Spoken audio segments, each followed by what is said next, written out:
आज हर्षोल्लास के साथ बहुत खुशी हो रही है। बिहार की तमाम सेविका सहायिका के तरफ से क्रांतिकारी प्रियंका जी जो इंदिरा गांधी की पौत्री रही हैं, उनको क्रांतिकारी सलाम करती है, प्रणाम करती है, स्वागत करती है। बिहार की प्रांगण में ऐसी क्रांतिकारी नेत्री की जरूरी थी और महिला संवाद जरूरी थी कि जन जन तक जाए हमारी महिलाओं की आवाज, हमारी महिलाओं जो आधी आबादी में अपनी बहुमत को कैसे उभारे, कैसे अपने अधिकार को ले। इसके लिए बहुत खुशी है। इनको प्रणाम करती हूँ, हर्षोल्लास के साथ स्वागत करती हूँ। कहना है कि ये 50 वर्ष पूर्ण हो गया, ऐसी कोई भी देश के अंदर योजना नहीं है जो 50 वर्ष पूर्ण हुआ।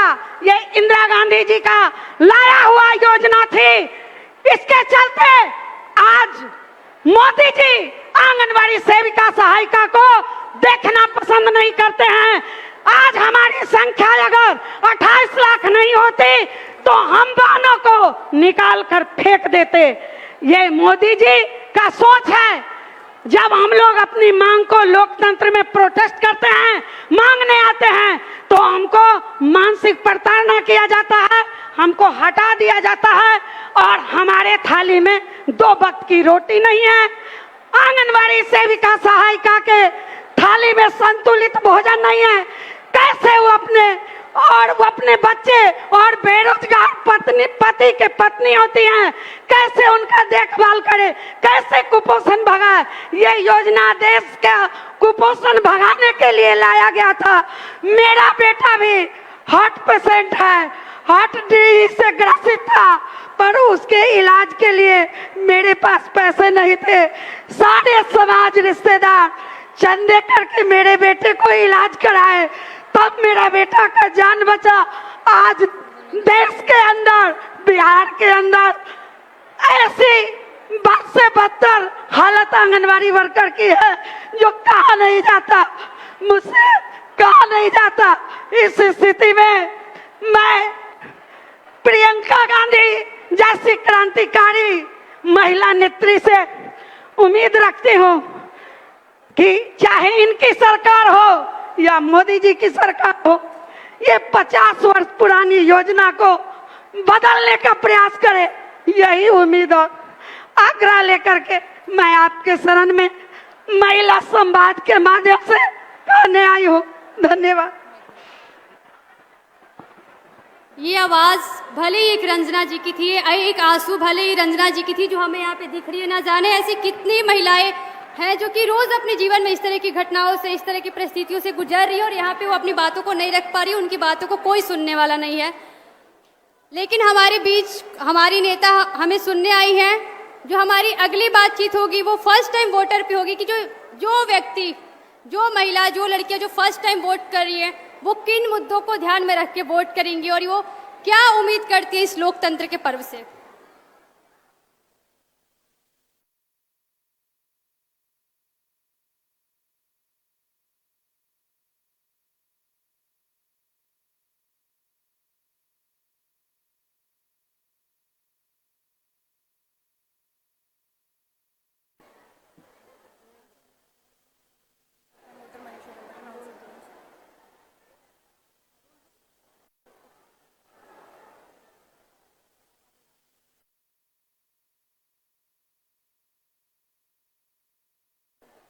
मनीषा और जन्नत जी, आप लोग अपनी बातों को रखें।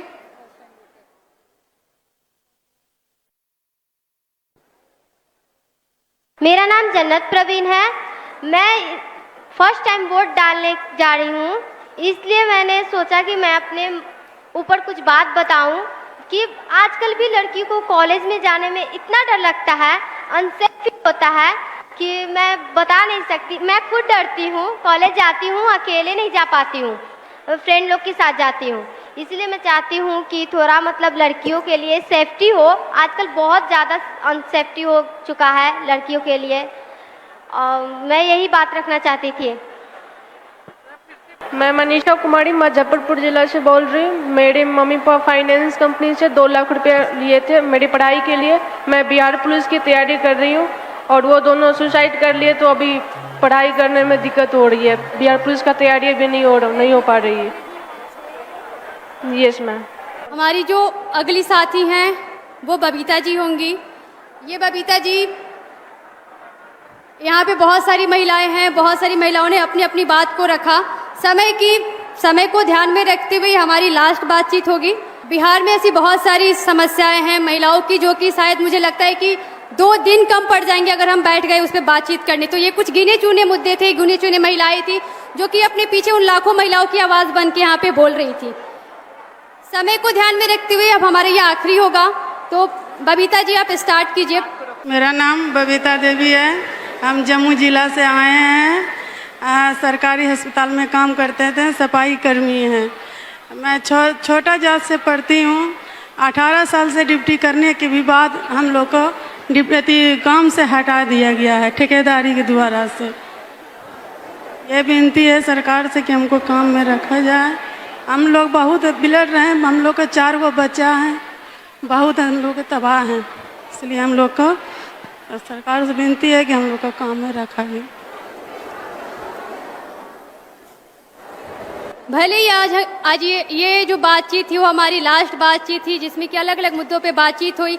सफाई कर्मी, mid day meal, anganwadi, loan जैसे मुद्दे, जीविका और फर्स्ट टाइम वोटर्स जो आए और अपनी बातों को बताएं कि किस तरह के चैलेंजेस, किस तरह की जो चुनौतियां हैं वो महिलाएं वर्तमान में फेस कर रही है। पिछले 25 सालों से वो फेस करते आ रही है, लेकिन आज उनको जब उनको ये मौका मिला यहाँ से इस मंच से अपनी बातों को रखने के लिए, तो उन्होंने रखा।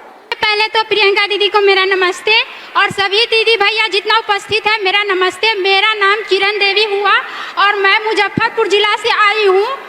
मेरा यही एक दर्द है जो कि हम लोग मशरूम के नाम पर हम लोगों को 10 दीदी का समूह बनाया और उसमें एक दीदी के नाम पर 3.5 लाख लोन पास करवा लिया और 2023 में यह काम शुरू होने वाला था। आज 2025 भी खत्म होने वाला है, लेकिन काम अधूरा करके वो भाग गया और हम लोग को बैंक से नोटिस आ रहा है। 2 बार नोटिस आ गया। हम लोग को बैंक से धमकी मिल रहा है जो कि आप अगर पैसा नहीं जमा कीजिएगा लोन तो आप लोग के ऊपर कानूनी कार्रवाई की जाएगी।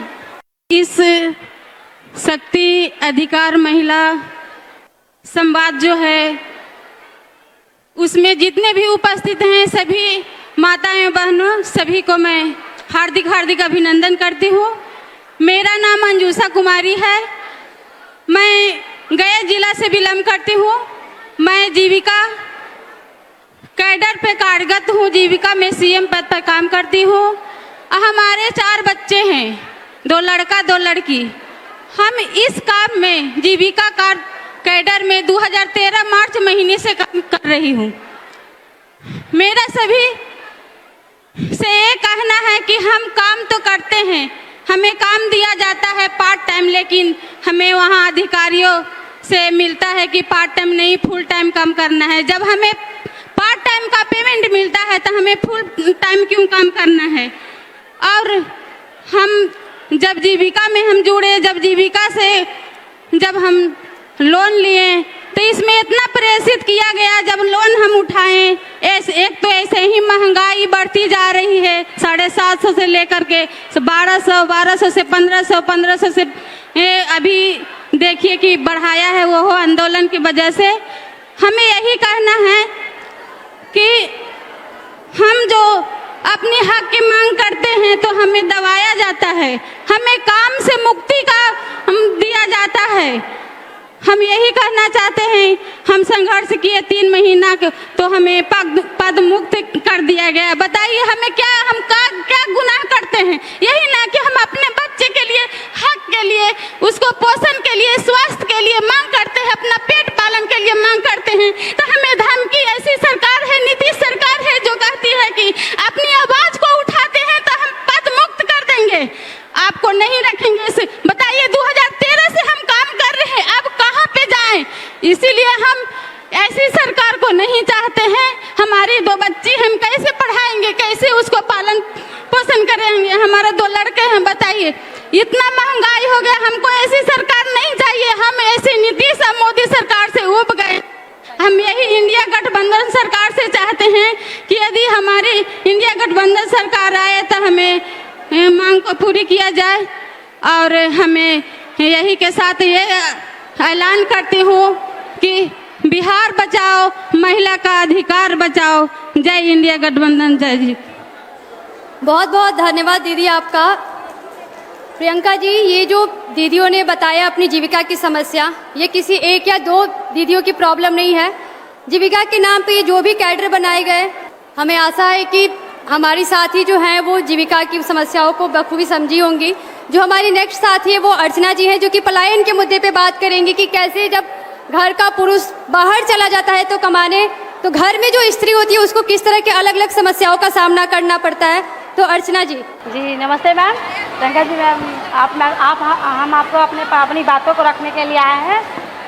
मेरा नाम अर्चना कुमारी हुआ और मैं सबसे बड़े बिहार के स्लम एरिया कमला नेहरू नगर से आती हूँ और मैं एक हाउसवाइफ हूँ।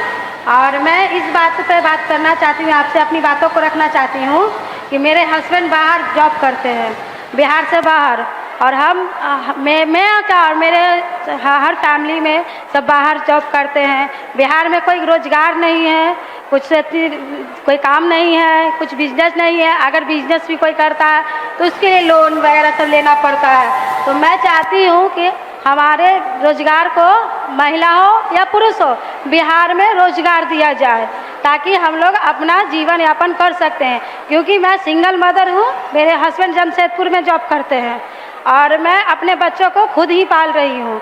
क्योंकि मेरे हस्बैंड है नहीं तो मैं अपने बच्चे को स्कूल छोड़ना, घर से लेकर सारा काम मैं खुद करती हूँ। और बिना हस्बैंड का एक महिला को, सिंगल मदर को अपने काम के लिए कितना संघर्ष करना पड़ता है ये मैं जान रही हूँ।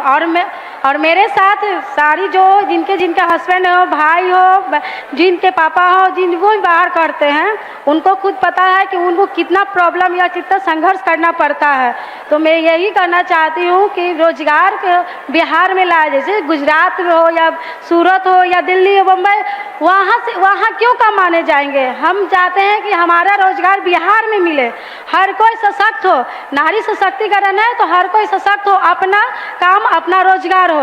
और अगर गरीब आदमी रोजगार लगाते हैं, ठेला लगाते हैं, तो उसमें प्रशासन लोग, आंगनबाड़ी, ये नगर निगम है, टास्क फोर्स के सब हटाते हैं, तोड़ते हैं। तो रोजगार के लिए आदमी कहाँ जाए। बाहर जाते हैं तो बिहारी कहकर लेती करके भगाते हैं, मारते हैं, पीटते हैं। सही ढंग से रोजगार भी नहीं देते हैं और सही ढंग से उनका मेहनताना भी नहीं देते हैं। तो इसीलिए मैं कहूँगी सर मैम कि हम लोग का रोजगार बिहार में दीजिए ताकि हम लोग सिंगल मदर हैं जो इतना हम लोग संघर्ष करते हैं, सुबह से लेकर रात तक बाहर जाते हैं, हर कुछ काम करते हैं। तो दूसरे पर डिपेंड ना होकर अपने आप को खुद करें। मैं बातों को रखना चाहती थी, इसलिए धन्यवाद मैम, आप हमको मौका दिए बोलने का। हमारे साथ सविता जी हैं जो कि अपनी बातों को रख रही हैं। तो सभी साथी, ये हम महिलाओं के ही मुद्दे पे बात हो रही है। गिने चुने बस यहाँ पे लोग खड़े हो रहे हैं, लेकिन वो हम सभी की बात हो रही है। वो हजारों महिलाएं जो यहाँ पे नहीं है, वो उनकी बात हो रही है। तो थोड़ा सा ध्यान देंगे। मेरा नाम सविता कुमारी, मैं दरभंगा जिला से आशा कार्यकर्ता हूँ, महासंघ गोप गुट की आशा संघ की जिला अध्यक्ष हूँ। मैं वही स्वास्थ्य कार्यकर्ता हूँ जो समाज को, हाशिए समाज से दिन रात मेहनत करके सामुदायिक स्वास्थ्य कार्ड से जोड़ने का काम की हूँ। हमारे 2 बच्चे हैं, एक बेटा और एक बेटी। मेरे दोनों बच्चे स्कूल जाते हैं।